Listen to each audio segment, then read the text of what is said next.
The darkness beyond the ship's viewport was absolute, a void deeper than any abyss back on Earth. But the horror that lurked within the Xenolab wasn't out there in the vastness of space. It was right here, aboard the station. Dr. Lysen Kade watched as the experiment, a being she had nurtured in secret, shifted under the sterile glow of the lab lights. Its muscles rippled beneath its skin, gray-green and iridescent in patches, almost like a serpent's scale. She had mixed the DNA with a precision only an expert geneticist could muster. She had wanted to create the next step for humanity, something superior, something pure. The perfect being, she thought, as the specimen slowly opened its eyes. The creature's pupils were slitted like an alien predator's, and when they focused on her, Kate swore she saw understanding in those black depths. Recognition. Even a kind of loathing. A chill ran down her spine, but she suppressed the feeling. No room for fear in science, she thought. No room for... Dr. Kade! The intercom crackled, a staticky voice, dragging her back from her thoughts. You're needed in the control room. Something's happened. Her eyes lingered on the creature for a moment longer. Sleep, she murmured, and pressed a button on her wrist panel. The sedative flowed through the creature's IV line, and slowly, its eyelids drooped shut. She turned away, barely noticing the way its lips twitched upwards, as if in a smile. It's Varl, said Kyla, the station's communications officer, her voice thin with panic. He's missing. We've searched all sectors, and there's blood, but no sign of him. Kate frowned, her brow furrowing as she adjusted her glasses. Blood? How much? Enough. Kyla's face was ashen, her eyes darting around as if the shadows might take her next. He was working near the Xenolab. Kate's heart skipped a beat. She'd made sure the lab was secure. Nobody had access. Nobody except her. And the specimen, she thought. No, that's impossible. She'd put the sedative in, and the creature had been dormant. Check the internal sensors, Kate ordered, her voice more confident than she felt. If Varl is still on the station, we'll find him. Kate should have been relieved when the sensor readouts confirmed that Varl was in fact still on board, but the moment she saw the thermal signatures, any sense of relief crumpled into ashes. Multiple heat sources, she thought, staring at the readout, her blood going cold. She could see the crew's signatures, 4 of them, huddled in the control room. But there were others, alien heat patterns moving along the ducts above the crew quarters, one slipping through the maintenance shafts, another, massive, right near the lab. They're out, Kate thought, her mind racing. But how? Suddenly, the answer hit her like a blow to the chest. The sedatives. The doses she'd calculated were based on standard metabolic rates. But these things were hybrids, their DNA spliced with alien matter. Their metabolisms must have evolved, adapted. They're awake? Panic surged through the crew as the realization struck. There were no longer 5 crew members aboard the orbital station. There were monsters, beings that had once been human, but had transformed into something more, something that viewed them as competition. Lysen Kade, the geneticist who had set all of this into motion, grabbed her wrist communicator. We need to get to the escape pods, she said, trying to keep her voice calm. Now. But it was too late. The lights flickered, and then they heard it, the metallic clang of something moving through the vents. Fast, impossibly fast. Something with claws that scraped against the metal. Something that wasn't just hunting them, it was playing with them. A low growl emanated from the vent above their heads, and they saw it. A monstrous figure, elongated and sinewy, with too many joints and eyes that glowed with a predatory intelligence. It was Varl, or what had once been Varl. Now it was something more, a twisted hybrid of human and alien, all traces of humanity replaced with the cold efficiency of a predator.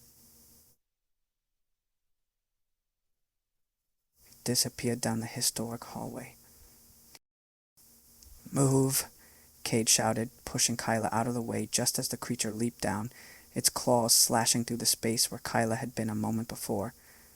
The thing hissed, its lips curling back to reveal rows of needle-like teeth. Kyla's hands relaxed a bit more. A second later, she smelled the same clean smell as before, the same sweet, fresh scents, and then it was gone. A horror scream sounded behind him, causing Kyla to flinch. The crew scrambled, running down the narrow corridor, their breaths coming in ragged gasps. The red emergency lights painted everything in a hellish glow, and their footsteps echoed through the station like a death knell. Kade could hear them, the hybrids, moving in the shadows, stalking them. They were outnumbered, outmatched. She'd created them to be better than humans, stronger, faster, smarter, and now they were going to kill them all. They reached the maintenance bay, the door sliding shut behind them with a heavy clunk. Kade locked it, her hands trembling as she did so. "We can't stay here," Kyla whispered, her eyes wide with fear. "They'll find a way in."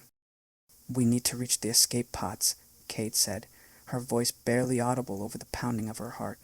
"If we can just—" A sound cut her off, a soft, wet squelch, followed by a thud. Kade turned, and her blood ran cold. Jessa, the station's engineer, was on the floor, her body twitching. Behind her stood one of the hybrids, its hand, a grotesque mix of human fingers and razor-sharp talons, buried in her back. Kade didn't think.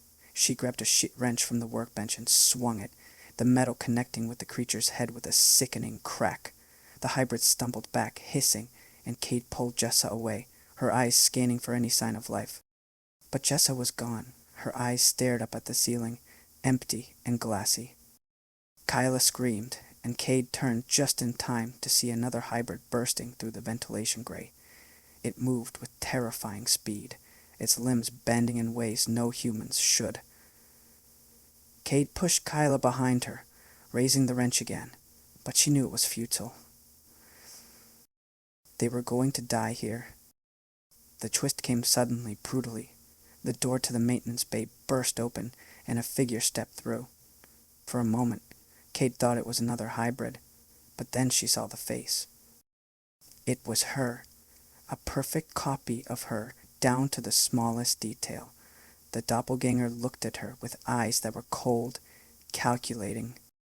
"You," Kade whispered, her voice barely audible. "How?" The copy smiled, a cruel twist of the lips. "Did you really think you could create perfection without consequences?" it said, its voice eerily similar to Kade's own.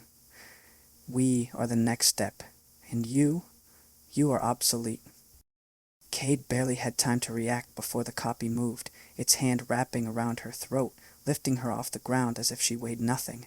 Kade struggled, her vision blurring, her lungs burning for air. The last thing she saw before everything went dark was her own face, twisted into a smile of pure malice. Kyla watched in horror as the creature that looked like Kade dropped the real Kade's lifeless body to the floor. It turned to her, its eyes gleaming with something that might have been curiosity.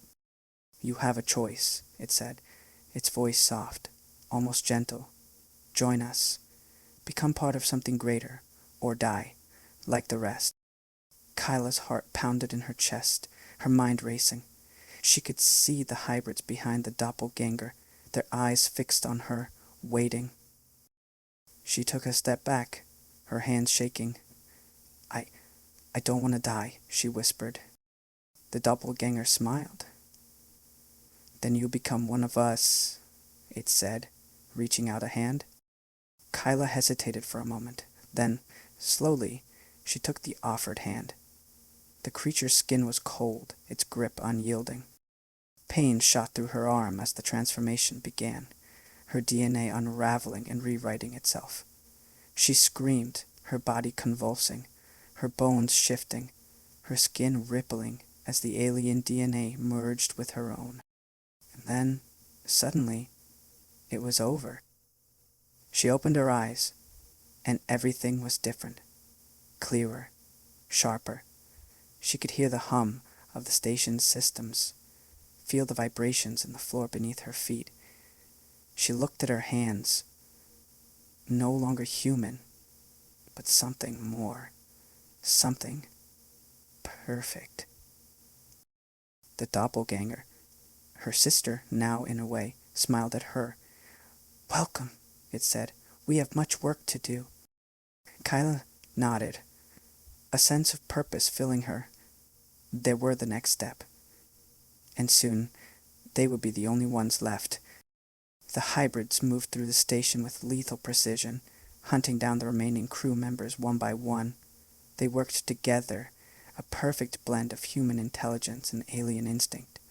There was no fear, no hesitation, only the drive to survive, to evolve. In the end, there was no one left but them.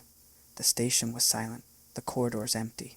The hybrids gathered in the control room, their eyes fixed on the viewport, on the stars beyond. "This is just the beginning," the doppelganger said, her voice carrying a note of triumph. "We will spread, we will grow, and soon we will be the only life left in the universe." Kyla smiled, her eyes gleaming with a cold, alien light. They were perfect, they were unstoppable, and they were just getting started.